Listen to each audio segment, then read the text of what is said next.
Hello students, today we are going to start with lesson 1 chemistry. The name of the lesson is matter in our surroundings. Now the first question that comes to our mind is what is matter? If I tell you the definition, anything which occupies space and has some mass is called matter. Look around yourself. If you see pen, chalk, duster, water, milk, juice, oxygen, carbon dioxide, all these are examples of matter. That means everything that you see around yourself has some mass and they also occupy some space. So they all come under the category of matter.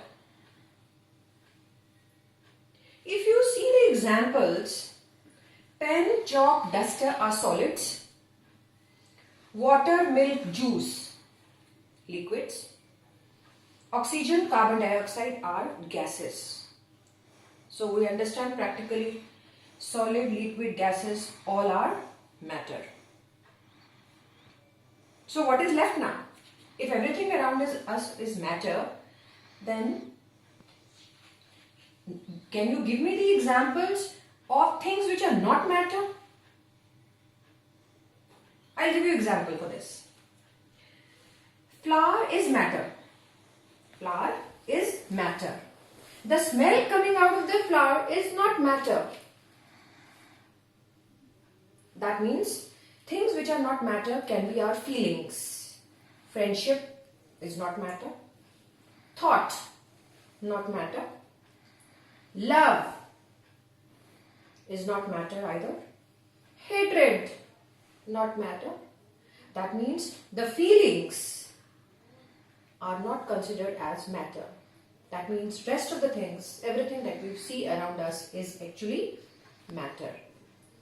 And how is matter classified? Matter is classified into 3 broad categories: solid, liquid and gas. We are going to study about solid, liquid and gas in detail later in our later videos.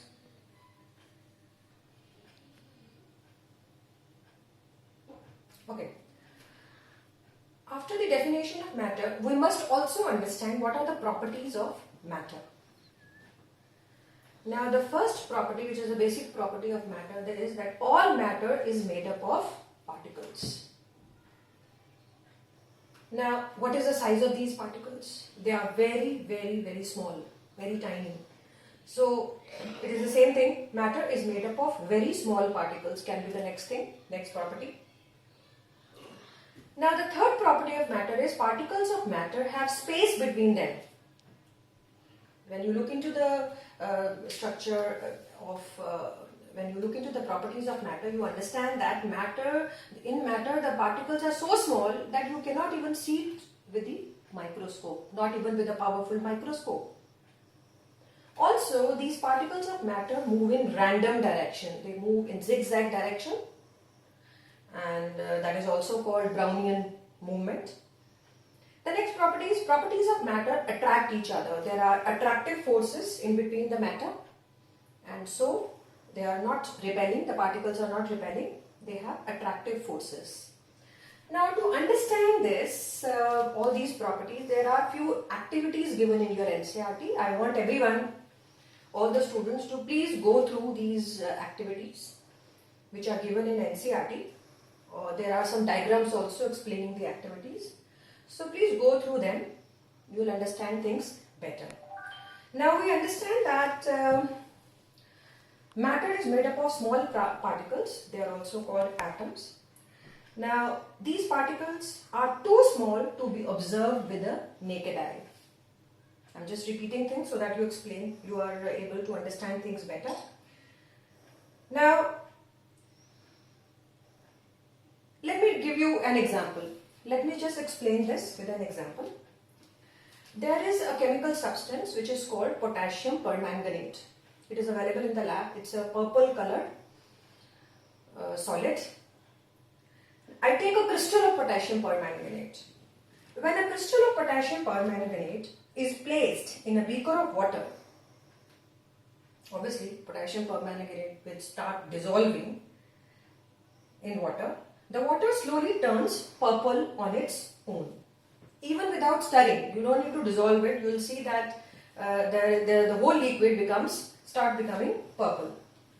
So that means both potassium permanganate crystal and water are made up of tiny particles.